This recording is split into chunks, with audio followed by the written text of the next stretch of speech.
Dear friends, ನಮ್ಮ YouTube ಚಾನಲ್ಗೆ ಸ್ವಾಗತ.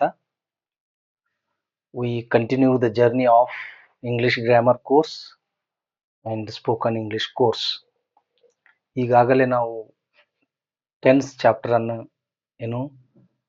ಶುರು ಮಾಡಿದ್ದೀವಿ. ಸಿಂಪಲ್ ಪಾಸ್ಟ್ ಟೆನ್ಸನ್ನು ಹೇಳ್ತಾ ಇದ್ದೀವಿ. ನಮ್ಮ ಈ ಇಂಗ್ಲಿಷ್ ಗ್ರಾಮರ್ ಕೋರ್ಸ್ ಮತ್ತು ಸ್ಪೋಕನ್ ಇಂಗ್ಲಿಷ್ ಕೋರ್ಸ್ 3 ಸ್ಟೇಜಸ್ಗಳಲ್ಲಿ ನಡೀತದೆ. 1 vocabulary development, 2 grammar, 3 composition.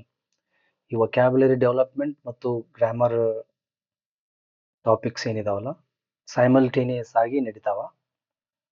Grammar topic start ಮಾಡೋಕ್ಕಿಂತ ಮೊದಲು ನಾವು ವೊಕ್ಯಾಬ್ಯುಲರಿಗೆ ಸಂಬಂಧಪಟ್ಟಂತೆ ಟಾಪಿಕ್ಕನ್ನು ತಗೊಂಡು ಅದನ್ನು ಪ್ರಾಕ್ಟೀಸ್ ಮಾಡಿಸ್ತೀವಿ. ಈಗ ವೊಕ್ಯಾಬ್ಯುಲರಿಗೆ ತೆಗೆದುಕೊಂಡಂಥ ಒಂದು ಟಾಪಿಕ್ ವರ್ಬ್ಸ್.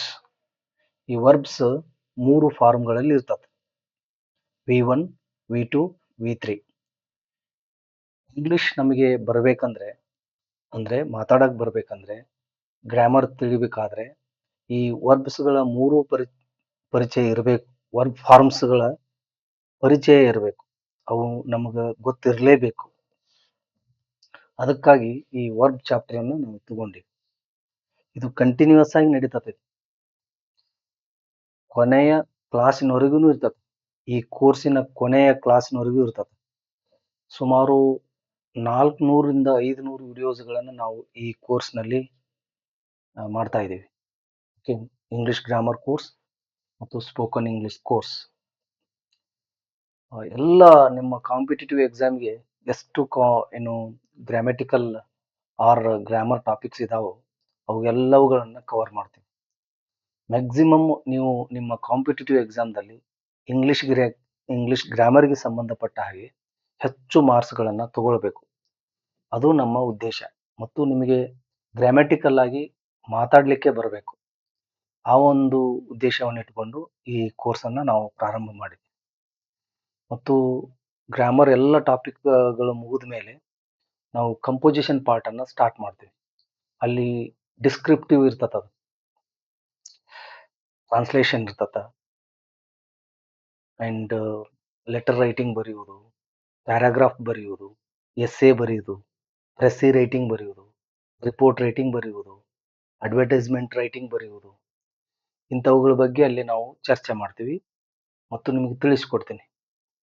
ಈಗ ವರ್ಬ್ಸ್, ಇದಕ್ಕೆ ವರ್ಬ್ 1 ಅಂತ ಹೇಳ್ತೀವಿ, ವರ್ಬ್ 2, ವರ್ಬ್ 3. ಈಗ ನೋಡ್ರಿ, ನೀವು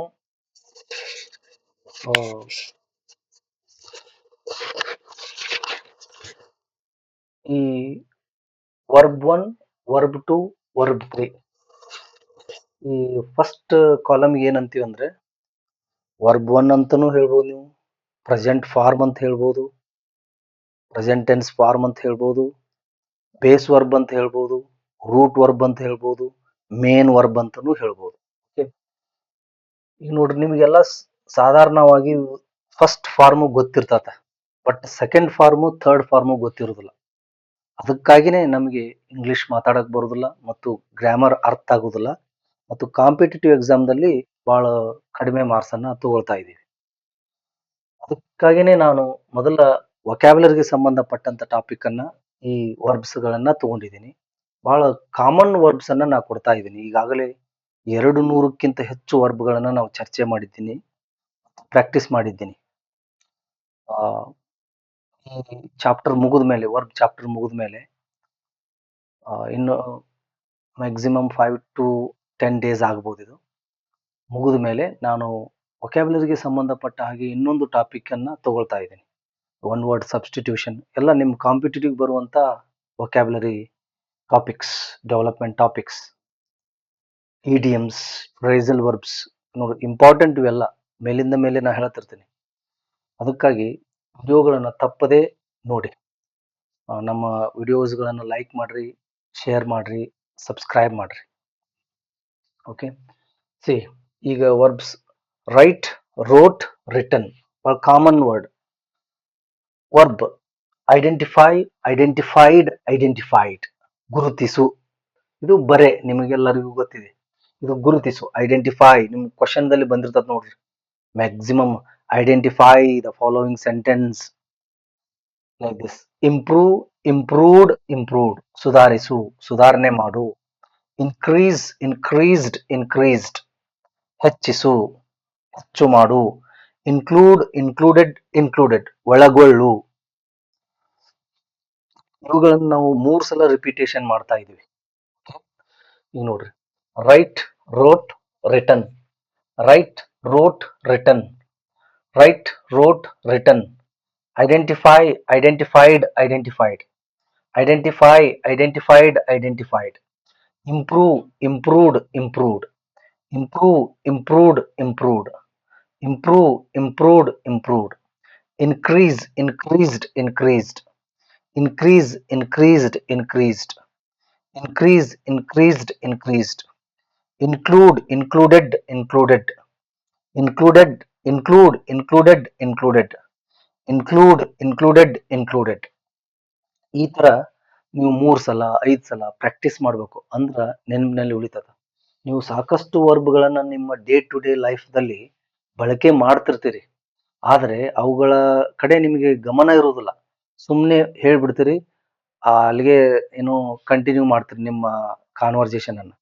ನೀವು ಒಂದು ವರ್ಬ್ ಅಥವಾ ಒಂದು ವರ್ಬ್ ಅಂತ ಅಷ್ಟೇ ಅಲ್ಲ, ಬೇರೆ ವರ್ಡ್ ಮಾತಾಡಿದ್ರು ಸಹಿತ ನೀವು ಅದ್ರ ಬಗ್ಗೆ ಏನೋ ವಿಚಾರ ಮಾಡಬೇಕು. ನಾವೊಂದು ಇಂಗ್ಲಿಷ್ ವರ್ಡ್ ಮಾತಾಡಿದೆ, ಅದು ಏನಾಗುತ್ತಾ ಇಂಗ್ಲಿಷ್ ನಲ್ಲಿ, ಅದರ ಮೀನಿಂಗ್ ಏನು, ಅದರ ವರ್ಬ್ ಹೇಳಿದ್ರೆ ಅದರ ಇನ್ನು 2 ಫಾರ್ಮ್ಗಳು ಯಾವ್ಯಾವು ಅಂತೇಳಿ ನೀವು ಚರ್ಚೆ ಮಾಡಬೇಕು. ಅಥವಾ ಮನಸ್ಸಿನಲ್ಲಿ ನಿಮ್ಮನ್ನ ನೀವು ಕೇಳ್ಕೊಳ್ಬೇಕು, ಅಥವಾ ಓದ್ಬೇಕು, ನೋಡ್ಬೇಕು. ಅದು ಗೊತ್ತಾಗದೇ ಇದ್ದಾಗ ಅದಕ್ಕೆ ಆನ್ಸರ್ ಅನ್ನ ಹುಡುಕ್ಬೇಕು. ಓಕೆ, ಈ ಅರ್ಥದಲ್ಲಿ. ಈಗ ನಾವು ನೆಕ್ಸ್ಟ್ ಗ್ರಾಮರ್ ಟಾಪಿಕ್ಗೆ ಹೋಗೋಣ. Usage of simple past tense. ನಾವು ಗ್ರಾಮರ್ದಲ್ಲಿ ಮೊದಲನೇದಾಗಿ ಟೆನ್ಸ್ ಚಾಪ್ಟರ್ ಅನ್ನ ಶುರು ಮಾಡಿದೀವಿ. ಈಗಾಗಲೇ ಪ್ರೆಸೆಂಟ್ ಟೆನ್ಸ್ ಮುಗಿಸಿವಿ, ಅದರಲ್ಲಿರುವ 4 ಟೆನ್ಸ್ಗಳನ್ನ ಮುಗಿಸಿವಿ. ಯಾವುದು? Simple present tense, present continuous tense, present perfect tense, present perfect continuous tense. ಈ ಪಾಸ್ಟ್ ಟೆನ್ಸ್ ಅನ್ನು ಮುಗಿಸಿದೀವಿ. ಈಗ ಸಿಂಪಲ್ ಪಾಸ್ಟ್ ಟೆನ್ಸ್ ದಲ್ಲಿ ಅದೀವಿ. Present tense to be form ಯಾವ್ಯಾವು? Am, is, are. Simple present tense helping verbs ಯಾವ್ಯಾವು? Do, does. Present continuous tense am, is, are. Present perfect tense have, has. Present perfect continuous tense have been, has been. Present perfect continuous tense ಅದಲ್ಲಿನೂ ಸಹ have, has ಅಷ್ಟೇ. ಇಲ್ಲಿ been ಯಾಕೆ ಹೇಳಿದ್ನಿ ಅಂತಂದ್ರೆ, present perfect tense ದಲ್ಲಿರುವಂತಹ helping verbs ಮತ್ತು ಇಲ್ಲಿ ಈ ಪ್ರೆಸೆಂಟ್ ಪರ್ಫೆಕ್ಟ್ ಕಂಟಿನ್ಯೂಸ್ ಟೆನ್ಸ್ ದಲ್ಲಿರುವ ಹೆಲ್ಪಿಂಗ್ ವರ್ಬ್ಸ್ ಡಿಫ್ರೆನ್ಸ್ ಇರಲಿ ಅಂತೇಳಿ ನಾನು ಆ ತರ ಹೇಳಿನಿ. ಅಂದ್ರೆ ಇಲ್ಲಿಯೂ ಪ್ರೆಸೆಂಟ್ ಪರ್ಫೆಕ್ಟ್ ಕಂಟಿನ್ಯೂಸ್ ಟೆನ್ಸ್ ದಲ್ಲಿನೂ have, has. Present perfect tense ದಲ್ಲಿನೂ ಹ್ಯಾವ್, ಹ್ಯಾಸ್. ಅದಕ್ಕಾಗಿ ನೀವು ಇದಕ್ಕೆ ಡಿಫ್ರೆನ್ಸ್ ಅನ್ನ ತಿಳ್ಕೊಬೇಕು. ಅಲ್ಲಿನೂ ಹ್ಯಾವ್, ಹ್ಯಾಸ್, ಇಲ್ಲಿನೂ ಹ್ಯಾವ್, ಹ್ಯಾಸ್. ಮತ್ತು ಓನ್ಲಿ ಪ್ರೆಸೆಂಟ್ ಟೆನ್ಸ್ ದಲ್ಲಿನೂ to be forms am, is, are. ಅಲ್ಲೇ ಇರುವಂತ ಅವಕ್ಕೇನು ಹೆಲ್ಪಿಂಗ್ ವರ್ಬ್ಸ್ ಗೆ ಟು ಬಿ ಫಾರ್ಮ್ಸ್ ಅಂತ ಕರಿಬೇಕು ನಾವು. ಯಾಕಂತಂದ್ರೆ ಅಲ್ಲಿ ಅವು ಇರುವಿಕೆಯನ್ನ ಮಾತ್ರ ಹೇಳ್ತಿರ್ತಾವ, ಸಬ್ಜೆಕ್ಟ್ ಇರುವಿಕೆಯನ್ನ ಮಾತ್ರ ಹೇಳ್ತಿರ್ತಾವ. ಸಬ್ಜೆಕ್ಟ್ ಏನಿದೆ, ಹೇಗಿದೆ, ಎಲ್ಲಿದೆ. ಇಲ್ಲಿ ಪ್ರೆಸೆಂಟ್ ಕಂಟಿನ್ಯೂಸ್ ಟೆನ್ಸ್ ದಲ್ಲಿ ಹಾಗಲ್ಲ, ಅಲ್ಲಿಯೂ ಸಹಿತ ಆಮ್, ಈಸ್, ಆರ್. ಬಟ್ ಅಲ್ಲಿ ಹೆಲ್ಪಿಂಗ್ ವರ್ಬ್ಸ್ ಗೆ ಹೆಲ್ಪ್ ಮಾಡಾಕ ಬಂದಿರ್ತಾವ. ಅಲ್ಲಿ ಆಮ್, ಈಸ್, ಆರ್ ಮುಂದ ವರ್ಬ್ ಇರ್ತದ. ಇಲ್ಲಿ ಓನ್ಲಿ ಪ್ರೆಸೆಂಟ್ ಟೆನ್ಸ್ ದಲ್ಲಿ ಆಮ್, ಈಸ್, ಆರ್ ಮುಂದೆ ವರ್ಬ್ ಇರುವುದಿಲ್ಲ. ಏನು ನೌನ್ ಇರ್ಬೋದು, ಅಡ್ಜೆಕ್ಟಿವ್ ಇರ್ಬೋದು, ಅಡ್ಜೆಕ್ಟಿವ್ ನೌನ್ ಇರ್ಬೋದು, ಪೊಸೆಸಿವ್ ಅಡ್ಜೆಕ್ಟಿವ್ ಪ್ಲಸ್ ನೌನ್ ಇರ್ಬೋದು, ಆಡ್ವರ್ಬ್ ಇರ್ಬೋದು, ಪ್ರಿಪೋಸಿಷನ್ ನೌನ್ ಇರ್ಬೋದು. ಓಕೆ, ಈ ರೀತಿಯಾಗಿ. ಮತ್ತು only past tense to be form was, were. Simple past tense helping verbs did. ಎಲ್ಲಾ ಸಬ್ಜೆಕ್ಟ್ಸ್ಗೂ ಡಿಡ್ ಅನ್ನ ಯೂಸ್ ಮಾಡ್ತೀವಿ ನಾವು. Okay, I, we, you, he, she, it, they. For all subjects did is used. ಅಂದ್ರ ಇದಕ್ಕ ಒಂದೇ helping verb. Simple present tense ದಲ್ಲಿ helping verbs do, does. Okay, ಈಗಾಗಲೇ ಈ ಸಿಂಪಲ್ ಪ್ರೆಸೆಂಟ್ ಪಾಸ್ಟ್ ಟೆನ್ಸ್ ಅಂದ್ರೆ ಏನು ಅಂತ ಹೇಳಿ. ಸಿಂಪಲ್ ಪಾಸ್ಟ್ ಟೆನ್ಸ್ ಅಂದ್ರ ಒಂದು ಕ್ರಿಯೆ ಭೂತಕಾಲದಲ್ಲಿ ನಡೆದು ಕಂಪ್ಲೀಟೆಡ್ ಆಗಿರ್ತದೆ. an action which took place in the past and was completed. ಒಂದು ಕ್ರಿಯೆ ಭೂತಕಾಲದಲ್ಲಿ ಪ್ರಾರಂಭವಾಗಿ ಮುಗಿದಿರ್ತತ ಅಂತ ಹೇಳುವಾಗ, ಮುಗಿದಿದೆ ಅಂತ ಹೇಳುವಾಗ ಈ ಟೆನ್ಸ್ ಅನ್ನ ಹೇಳ್ತೀವಿ ನಾವು. ಕನ್ನಡದಲ್ಲಿನೂ ಹಾಗೇನೆ, ಅಲ್ಲಿ ಭೂತಕಾಲದಲ್ಲಿ ಸ್ಟಾರ್ಟ್ ಆಗಿ ಮುಗಿದಿರ್ತತ, ಅದನ್ನ ಇಂಗ್ಲಿಷ್ ನಲ್ಲಿ ಹೇಳ್ತೀವಿ ಅಷ್ಟೇ. I came to Dharwad yesterday, ನಾನು ನಿನ್ನೆ ಧಾರವಾಡಕ್ಕೆ ಬಂದೆನು. ಯಾವಾಗ ಆಯ್ತು? ನಿನ್ನೆ ಚಲೋ ಆಯ್ತು, ನಿನ್ನೆನೆ ಮುಗೀತು. ಇದು ಸಿಂಪಲ್ ಪಾಸ್ಟ್ ಟೆನ್ಸ್. ಓಕೆ, ನಾನು ಧಾರವಾಡಕ್ಕೆ ಬಂದಿದ್ದೇನೆ ಅಲ್ಲ, ಬಂದಿದ್ದೇನೆ ಪ್ರೆಸೆಂಟ್ ಪರ್ಫೆಕ್ಟ್ ಟೆನ್ಸ್. ಅಲ್ಲಿ yesterday, 2 days ago, last night, last Sunday, last year, last month ಈ ಶಬ್ದಗಳು ಬಳಕೆ ಆಗುವುದಿಲ್ಲ ಪ್ರೆಸೆಂಟ್ ಪರ್ಫೆಕ್ಟ್ ಟೆನ್ಸ್ ದಲ್ಲಿ. ನಾ ಮೇಲಿಂದ ಮೇಲೆ ಈ ಉದಾಹರಣೆಯನ್ನ ಕೊಡ್ತಿರ್ತೀನಿ ಡಿಫರೆನ್ಸ್ ತೋರ್ಸಾಕ. ಏನು? ನಾನು ಇಂಗ್ಲಿಷ್ ಕಲಿತಿದ್ದೇನೆ ಪ್ರೆಸೆಂಟ್ ಪರ್ಫೆಕ್ಟ್ ಟೆನ್ಸ್, ನಾನು ಇಂಗ್ಲಿಷ್ ಕಲಿತೇನು ಸಿಂಪಲ್ ಪಾಸ್ಟ್ ಟೆನ್ಸ್. ನೋಡಿ, ಕನ್ನಡದಲ್ಲಿರುವ ವರ್ಬ್ ಅನ್ನ, ಅವೆರಡೂ ವರ್ಬ್ಗಳ ನಡುವೆ ವ್ಯತ್ಯಾಸವನ್ನ ಗುರುತಿಸಿ. ಕಲಿತಿದ್ದೇನೆ ಪ್ರೆಸೆಂಟ್ ಪರ್ಫೆಕ್ಟ್ ಟೆನ್ಸ್ ಅಂದ್ರೆ ಕಲಿತೀನಿ ಅಂತೀವಿ ಆಡು ಭಾಷೆದಲ್ಲಿ. ಇಲ್ಲಿ ಕಲಿತೇನು, ಕಲಿತೆ ಅಂತೀವಿ ಇಲ್ಲಿ ಆಡು ಭಾಷೆದಲ್ಲಿ. ಕಲಿತಿದ್ದೇನೆ, ಕಲಿತೇನು, ಲೈಕ್ ದಿಸ್. ಕಲಿತೇನು ಸಿಂಪಲ್ ಪ್ರೆಸೆಂಟ್ ಪಾಸ್ಟ್ ಟೆನ್ಸ್, ಕಲಿತಿದ್ದೇನೆ ಪ್ರೆಸೆಂಟ್ ಪರ್ಫೆಕ್ಟ್ ಟೆನ್ಸ್.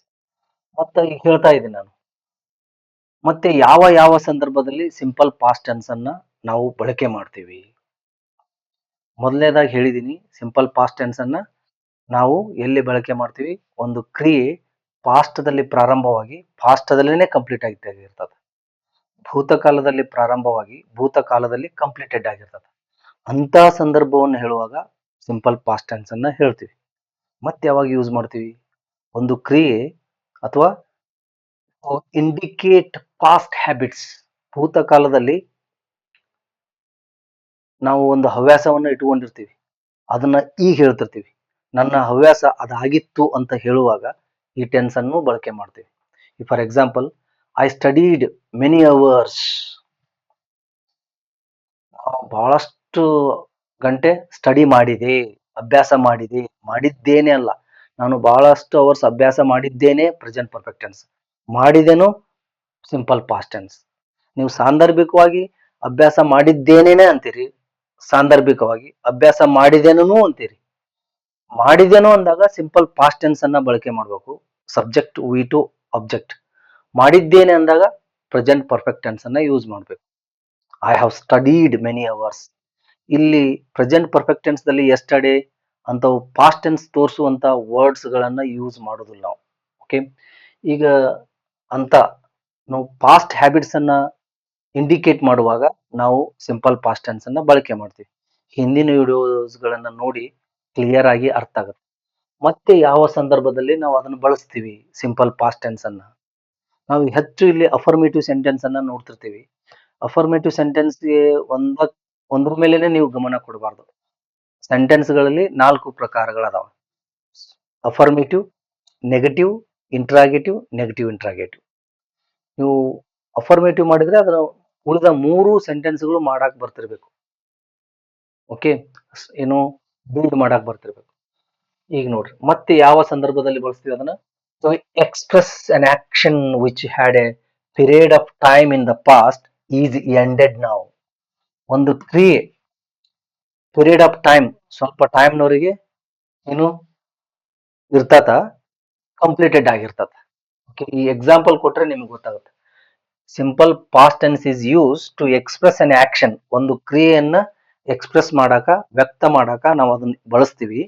ಆ ಕ್ರಿಯೆ which had a period of time, ಸ್ವಲ್ಪ ಸಮಯದವರೆಗೆ ಇರ್ತದ ಕ್ರಿಯೆ. ಇನ್ ದ ಪಾಸ್ಟ್, ಪಾಸ್ಟ್ದಲ್ಲಿ ಈಸ್ ಎಂಡೆಡ್ ನೌ, ಆ ಕ್ರಿಯೆ ಈಗ ಎಂಡ್ ಆಗಿದೆ ಅಂತ ಹೇಳುವಾಗ ಸಿಂಪಲ್ ಪಾಸ್ಟ್ ಟೆನ್ಸ್ ಅನ್ನ ಬಳಸ್ತೀವಿ. ಇದು ಮತ್ತೊಂದು ಉಪಯೋಗ. ಸಿಂಪಲ್ ಪಾಸ್ಟ್ ಟೆನ್ಸ್ ಅನ್ನ ಬಳಸ್ತೀವಲ್ಲ, ಮತ್ತೆ ಯಾವ ಸಂದರ್ಭದಲ್ಲಿ ಬಳಸ್ತೀವಿ? ಈ ಸಂದರ್ಭದಲ್ಲಿ ಬಳಸ್ತೀವಿ. ಆಕ್ಷನ್ ಪೀರಿಯಡ್ ಆಫ್ ಟೈಮ್ ಅವರೆಗೂ ಇನ್ ದ ಪಾಸ್ಟ್, ಭೂತಕಾಲದಲ್ಲಿ ಇರುತ್ತ, ಅದು ಎಂಡೆಡ್ ಆಗಿದೆ ಈಗ ಅಂತ ಹೇಳುವಾಗ, ಮುಕ್ತಾಯಗೊಂಡಿದೆ ಈಗ ಅಂತ ಹೇಳುವಾಗ ಸಿಂಪಲ್ ಪಾಸ್ಟ್ ಟೆನ್ಸ್ ಅನ್ನ ಬಳಸ್ತೀವಿ. ಈ ತರ ಹೇಳ್ಬೇಕಾದ್ರೆ ಬೇರೆ ಟೆನ್ಸ್ ಅನ್ನು ಯೂಸ್ ಮಾಡ್ತೀವಿ. ಇಲ್ಲೇ ಹೇಳ್ತಾ ಇರೋದು ನಾನು ಸಿಂಪಲ್ ಪಾಸ್ಟ್ ಟೆನ್ಸ್ ಅನ್ನು ಸಹ ಇಂಥ ಸಂದರ್ಭವನ್ನು ಹೇಳುವಾಗ ಯೂಸ್ ಮಾಡ್ತೀವಿ ಅಂತ ಹೇಳ್ತಾ ಇದ್ದೀನಿ. Okay, like this. ಈಗ ನೋಡ್ರಿ example, my friend lived in Mysore for 20 years. ಸಹಜವಾಗಿ ಕನ್ನಡ ನೋಡ್ರಿ, ವಾಕ್ಯ ನೋಡ್ರಿ, ನನ್ನ ಗೆಳೆಯನು 20 ವರ್ಷ ಮೈಸೂರಿನಲ್ಲಿ ವಾಸಿಸಿದನು. ನಾವೇನಂತೀವಿ, ನನ್ನ ಫ್ರೆಂಡ್ 20 ವರ್ಷ ಮೈಸೂರಿನಾಗ ಇದ್ ನೋಡ್ರಪ್ಪ, ಮೈಸೂರಿನಾಗ ಇದ್ದ, ಹಿಂಗ ಹೇಳ್ತಿರ್ತೀವಿ. ಮೈ ಫ್ರೆಂಡ್, ನನ್ನ ಗೆಳೆಯನು 20 ವರ್ಷ ಮೈಸೂರಿನಲ್ಲಿ ವಾಸಿಸಿದನು. ವಾಸಿಸಿದ್ದಾನೆ, ಪ್ರೆಸೆಂಟ್ ಪರ್ಫೆಕ್ಟ್ ಟೆನ್ಸ್. ಓಕೆ, ವಾಸಿಸಿದನು ಸಿಂಪಲ್ ಪಾಸ್ಟ್ ಟೆನ್ಸ್. 20 ವರ್ಷ, ಇಲ್ಲಿ 20 ವರ್ಷಗಳಿಂದ 20 ವರ್ಷಗಳವರೆಗೆ ಈ ಅರ್ಥ ಬರಲ್ಲ, ವರೆಗೆ ಇಂದ ಅರ್ಥ ಇಲ್ಲ. ಈಗ 20 ವರ್ಷ ಅಷ್ಟೇ, 2020ರಲ್ಲಿ ಅಷ್ಟೇ, 2020ರಿಂದ 20ರವರೆಗೆ ಇಲ್ಲ, ನೋ. ಇಲ್ಲಿ 2020ರಲ್ಲಿ 20 ವರ್ಷ ಅಲ್ಲೇ ಇದ್ದ, ಅಲ್ಲೇ ಜೀವಿಸಿದ. ಈ ತರ ನನ್ನ ಗೆಳೆಯನು 20 ವರ್ಷ ಮೈಸೂರಿನಲ್ಲಿ ವಾಸಿಸಿದನು ಲೈಕ್ ದಿಸ್. ಮತ್ತೆ ನೋಡ್ರಿ, Prakash served in this college for 5 years. ಪ್ರಕಾಶನು ಈ ಕಾಲೇಜಿನಲ್ಲಿ 5 ವರ್ಷ ಸೇವೆ ಸಲ್ಲಿಸಿದನು. ಸೇವೆ ಸಲ್ಲಿಸಿದ್ದಾನೆ, ಪ್ರೆಸೆಂಟ್ ಪರ್ಫೆಕ್ಟ್ ಟೆನ್ಸ್. ಸೇವೆ ಸಲ್ಲಿಸಿದನು, simple past tense. Prakash served in this college for 5 years. Okay, ನನ್ನ ಕನ್ನಡ ಸೆಂಟೆನ್ಸ್ ಅನ್ನು ನೋಡಿ. ಪ್ರಕಾಶನು 5 ವರ್ಷ ಈ ಕಾಲೇಜಿನಲ್ಲಿ ಸೇವೆ ಸಲ್ಲಿಸಿದನು. ಸಬ್ಜೆಕ್ಟ್ ಯಾವ್ದ್ರಲ್ಲಿ? ಪ್ರಕಾಶ್. ಸಬ್ಜೆಕ್ಟ್ ಇದ್ರ ಸೂತ್ರ ಪ್ರಕಾರ ಹೋಗ್ಬೇಕು. ಕನ್ನಡ ಸೆಂಟೆನ್ಸ್ ಯಾವ್ದಿದೆ? ಅಫರ್ಮೇಟಿವ್ ಇದೆ. ಅಫರ್ಮೇಟಿವ್ ಅಂದ್ರೆ ಅಫರ್ಮೇಟಿವ್ ಸೂತ್ರನೇ ತಗೊಳ್ಬೇಕು. ಪ್ರಕಾಶನು 5 ವರ್ಷ ಈ ಕಾಲೇಜಿನಲ್ಲಿ ಸೇವೆ ಸಲ್ಲಿಸಿದನು. ಮೊದಲು ಈ ಕನ್ನಡ ಸೆಂಟೆನ್ಸ್ ನಲ್ಲಿ ಏನು ಗುರುತಿಸ್ಬೇಕು ನಾವು? ಪ್ರಕಾಶ್ ಅಂದ್ರ ಸಬ್ಜೆಕ್ಟ್ ಗುರುತಿಸ್ಬೇಕು. ಸಬ್ಜೆಕ್ಟ್ ಅಂದ್ರೆ ಏನಂತ ಹೇಳಿನಿ, ಯಾರು ಕ್ರಿಯೆ ಮಾಡ್ತಾರೋ ಆ ಸೆಂಟೆನ್ಸ್ ದಲ್ಲಿ ಅದು ಸಬ್ಜೆಕ್ಟ್. ಇನ್ನೊಂದು ಸಬ್ಜೆಕ್ಟ್ ಯಾವುದ್ರ ಬಗ್ಗೆ ಮಾತಾಡ್ತಿರ್ತೀವಿ ನಾವು, ಅದು ಸಬ್ಜೆಕ್ಟ್ ಆಗುತ್ತೆ. ಈಗ ಕ್ರಿಯೆ ಮಾಡೋರು ಯಾರು? ಪ್ರಕಾಶ್ ಬರೆದಿರಿ. ಇಲ್ಲಿ ಇಮಿಡಿಯೇಟ್ ಆಗಿ ಏನ್ ಬರ್ತದ? ವರ್ಬ್ ಅನ್ನ ಹೇಳ್ಬೇಕು. ನನ್ನ ಕನ್ನಡ ವಾಕ್ಯದಲ್ಲಿ ವರ್ಬ್ ಎಲ್ಲಿಯಾದ್ರೂ ಇರ್ಬೋದು, ಸೆಕೆಂಡ್ ಪ್ಲೇಸ್ ದಲ್ಲಿ ಇರ್ಲಿಕ್ಕಿಲ್ಲ. ಅದು ಪ್ರಕಾಶನು ಈ ಕಾಲೇಜಿನಲ್ಲಿ 5 ವರ್ಷ ಸೇವೆ ಸಲ್ಲಿಸಿದನು. ನನ್ನ ಕನ್ನಡದ ವಾಕ್ಯದಲ್ಲಿ ಸೇವೆ ಸಲ್ಲಿಸಿದನು ಅನ್ನೋದು ವಾಕ್ಯದ ಕೊನೆಯ ಭಾಗದಲ್ಲಿ ಇದೆ. ಇಲ್ಲಿ ಎಲ್ಲಿ ಬರ್ಬೇಕೀಗ? ಅದು ಎರಡನೆಯ ಭಾಗದಲ್ಲಿ ಬರ್ಬೇಕು. Served. Prakash served in this college. ಉಳಿದೆಲ್ಲ ಆಬ್ಜೆಕ್ಟ್ ಅಂತ ಇಟ್ಕೊಳ್ಬೇಕು. ಈಗ ಇನ್ ದಿಸ್ ಕಾಲೇಜ್ ಫಾರ್ 5 years. ಇದನ್ನೇ ನೆಗೆಟಿವ್ ಮಾಡ್ಬೋದು ನೀವು. Prakash did not serve. Did ಬಂದಾಗ V1 ಆಗುತ್ತಂತ ಹೇಳಿದೆ. Prakash did not serve in this college for 5 years. ಪ್ರಕಾಶನು ಈ ಕಾಲೇಜಿನಲ್ಲಿ 5 ವರ್ಷ ಸೇವೆ ಸಲ್ಲಿಸಲಿಲ್ಲ.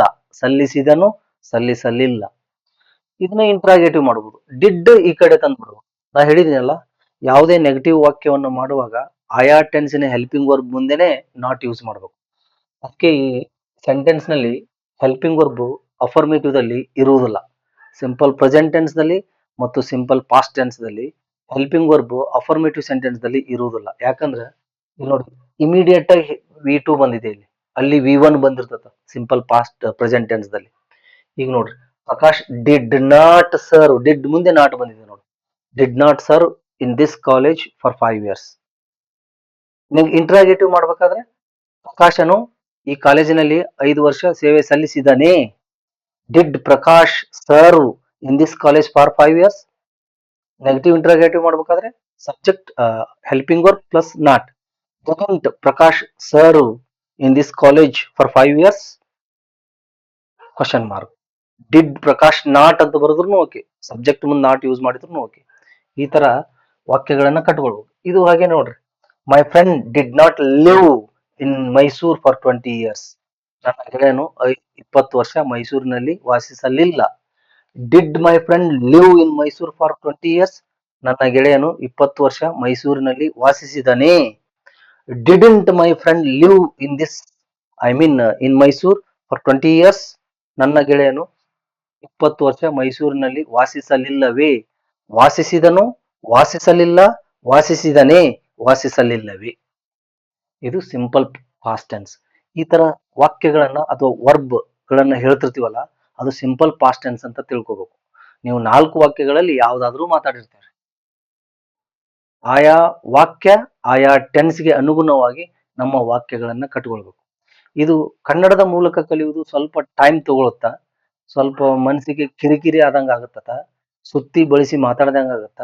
ಬಟ್ ಬೇರೆ ದಾರಿ ಇರುವುದಿಲ್ಲ. ನೀವು ಪ್ಯೂರ್ ಇಂಗ್ಲಿಷ್ ಅನ್ನ ಕಲಿತೀರಿ ಈ ತರ ಕಲಿ ಈ ತರ ಒಂದು ಮೆಥಡ್ ಅನ್ನ ಫಾಲೋ ಮಾಡಿದ್ರೆ. ಬಹಳ ಜನ ಅಡ್ವೈಸ್ ಮಾಡ್ತಾರ, ಇದು ಪದ್ಧತಿ ಸರಿ ಇಲ್ಲ, ಇಂಗ್ಲಿಷ್ ಟು ಇಂಗ್ಲಿಷನ್ನೇ ಮಾತಾಡಬೇಕು, ಇನ್ನೊಬ್ರ ಜೊತೆಗೆ ಮಾತಾಡಬೇಕು, ನ್ಯೂಸ್ ಅನ್ನ ಕೇಳಬೇಕು, ಇಂಗ್ಲಿಷ್ ನ್ಯೂಸ್ ಅನ್ನ ನೋಡ್ಬೇಕು, ಕೇಳಬೇಕು, ಈ ತರ ಮಾತಾಡ್ತಾರ. That is fine. ಅದು ಕೂಡ ಬರ್ತತ, ಇಂಗ್ಲಿಷ್ ಬರುತ್ತೆ, ಹಾಗೆ ಮಾಡಿದ್ರು ಸಹಿತ ಒಳ್ಳೆ ಇಂಗ್ಲಿಷ್ನೇ ಬರ್ತತ. ಬಟ್ ಗ್ರಾಮೆಟಿಕಲ್ ಆಗಿ ಬರೋದಿಲ್ಲ. ಅವ್ರು ಹೇಳೋದು ಕಮ್ಯುನಿಕೇಶನ್ ಮಾಡಕ ಓಕೆ ಅದು. ಕಮ್ಯುನಿಕೇಶನ್ ಮಾಡ್ಲಿಕ್ಕೆ ನೀವು ಡೈಲಿ ಮುಜುಗರ ಪಟ್ಕೊಳ್ದೇನೆ ನಿಮ್ಮ ಫ್ರೆಂಡ್ಸ್ ಜೊತೆ ಮಾತಾಡೋದು. ಓಕೆ, ಒಂದೊಂದು ಸೆಂಟೆನ್ಸ್ ನೆನಪು ಮಾಡ್ಕೋತಾ ಅಥವಾ ಕಾಮನ್ ಆಗಿ ನ್ಯಾಚುರಲ್ ಆಗಿ ಮಾತಾಡ್ಕೋತಾ ಹೋಗುವುದು. ತಪ್ಪಾಗ್ಲಿ, ಏನೋ ರಾಂಗ್ ಆಗ್ಲಿ, ಕರೆಕ್ಟ್ ಆಗ್ಲಿ ಮಾತಾಡೋದು. ಆ ಮೂಲಕನೂ ಬರುತ್ತೆ. ಆದ್ರೆ ಗ್ರಾಮೆಟಿಕಲ್ ಪಾಯಿಂಟ್ ಗೊತ್ತಾಗೋದಿಲ್ಲ ಅಲ್ಲಿ. Okay, you can just communicate, you can just convey your message ಅನ್ನ ಕನ್ವೆ ಮಾಡ್ಬೋದು ನೀವು ಅಷ್ಟೇ. ಆದ್ರೆ ಕನ್ನಡದ ಎಲ್ಲಾ ವಾಕ್ಯಗಳನ್ನು ಮಾತಾಡ್ಲಿಕ್ಕೆ ಬರೋದಿಲ್ಲ ಅದು. ಮತ್ತ ಮೇನ್ ಆಗಿ ನಿಮ್ಮ ಕಾಂಪಿಟೇಟಿವ್ ಎಕ್ಸಾಮ್ ಅನ್ನು ಫೇಸ್ ಮಾಡಕ್ ಆಗೋದಿಲ್ಲ. ಅಲ್ಲಿ ಗ್ರಾಮರ್ ಬದ್ಧವಾಗಿ ಕಲ್ತಿರೋದಿಲ್ಲ ನೀವು. ಓಕೆ, ಕಾಮನ್ ಆಗಿ ನಾವು ಕನ್ನಡ ಹೇಗೆ ಮಾತಾಡ್ತೀವೋ ಹಾಗೆ ಮಾತಾಡಕ್ ಕಲ್ತಿರ್ತೀರಿ ಇಲ್ಲಿ. ಹೀಗಾಗಿ ನಾವು ಗ್ರಾಮರ್ ಅನ್ನು ನೋಡ್ತಾ ಆ ಮಾತಾಡೋದು ಹೇಗೆ ಅಂತ ಕಲ್ತ್ರಂದ್ರ ಎರಡೂ ಆಗುತ್ತ. ನೀವು ಈ ಕಡೆ ಮಾತಾಡ್ತೀರಿ, ಮತ್ತೆ ಏನ್ ಮಾಡ್ತೀರಿ, ಗ್ರಾಮರ್ ಅನ್ನು ಕಲಿತೀರಿ. ಈ ಅರ್ಥದಲ್ಲಿ ನಾನು ಈ ಮೆಥಡ್ ಅನ್ನ ಈ ಮೆಥಡ್ ಮೂಲಕ ಕಲೀರಿ ಅಂತೇಳಿ ಇನ್ಸಿಸ್ಟ್ ಮಾಡ್ತಾ ಇರೋದು. ಓಕೆ, ಸೊ ಇಲ್ಲಿಗೆ ಈ ಟೆನ್ಸ್ ಏನು ಸಿಂಪಲ್ ಪಾಸ್ಟ್ ಟೆನ್ಸ್ ಅದ ಮೂರನೇ ಉಪಯೋಗ ಯಾವುದು, to express an action which had a period of time in the past is ended now. ಇಂಥ ಸಂದರ್ಭಗಳಲ್ಲಿ ನಾವು ಈ ಟೆನ್ಸ್ ಅನ್ನ ಯೂಸ್ ಮಾಡ್ತೀವಿ. ಒಂದನೇ ಸಂದರ್ಭ, ಒಂದು ಕ್ರಿಯೆ ಹಿಂದೆ ಸ್ಟಾರ್ಟ್ ಆಗಿ ಮುಗಿದಿದೆ ಅಂತ ಹೇಳುವ ಸಂದರ್ಭದಲ್ಲಿ. ಇನ್ನೊಂದು ಪಾಸ್ಟ್ ಹ್ಯಾಬಿಟ್, ಪಾಸ್ಟ್ ದಲ್ಲಿ ನಾನು ನನ್ನ ಹವ್ಯಾಸಗಳನ್ನು ಸೂಚಿಸುವಾಗ ಇದನ್ನ ಯೂಸ್ ಮಾಡ್ತೀವಿ. ಮತ್ತೆ to express an action which had a period of time, ಸ್ವಲ್ಪ ಸಮಯದವರೆಗೆ ಏನು ಒಂದು ಹಿಂದೆ ಭೂತಕಾಲದಲ್ಲಿ ಒಂದು ಕ್ರಿಯೆ ಇರುತ್ತೆ, ಅದು ಎಂಡೆಡ್ ಆಗಿರ್ತತ ಅನ್ನೋದು ಅರ್ಥ. ಈಗ ನೋಡಿ, my friend lived in Mysore for 20 years, he does not live now ಅಂತ ಹೇಳ್ದಂಗ ಅದು. ಈಗ ಅವ ಅಲ್ಲಿ ಇಲ್ಲ ಅಂತ ಹೇಳ್ದಂಗನೇ ಇದು. ಓಕೆ, ಈಸ್ ಎಂಡೆಡ್ ನೌ, ಕ್ರಿಯೆ ಎಂಡ್ ಆಗಿದೆ ಈಗ. Okay, and Prakash no longer is no longer serving in this college now ಅಂದಂಗ ಈಗ ಅವ ಸರ್ವ್ ಮಾಡ್ತಾ ಇಲ್ಲ. 5 ವರ್ಷ ಸರ್ವ್ ಮಾಡಿ ಬಿಟ್ಟಿದ್ದಾನೆ. ಈಗ ಕ್ರಿಯೆ action is ended now. Okay, ಈ ಸಂದರ್ಭದಲ್ಲೂ ಸಹ ಸಿಂಪಲ್ ಪಾಸ್ಟ್ ಟೆನ್ಸ್ ಅನ್ನ ಯೂಸ್ ಮಾಡ್ತೀವಿ. ಓಕೆ, ಇಲ್ಲಿಗೆ ನನ್ನ ಈ ಕ್ಲಾಸ್ ಅನ್ನ ಮುಗಿಸ್ತಾ ಇದ್ದೀನಿ. ಮತ್ತೊಮ್ಮೆ ನೀವು ಯಾರು ಸಬ್ಸ್ಕ್ರೈಬ್ ಮಾಡಿಲ್ಲ ನನ್ನ ಈ ಚಾನಲ್ ಅನ್ನ ಲೈಕ್ ಮಾಡ್ರಿ, ಶೇರ್ ಮಾಡ್ರಿ, ಸಬ್ಸ್ಕ್ರೈಬ್ ಮಾಡ್ರಿ. Thank you very much.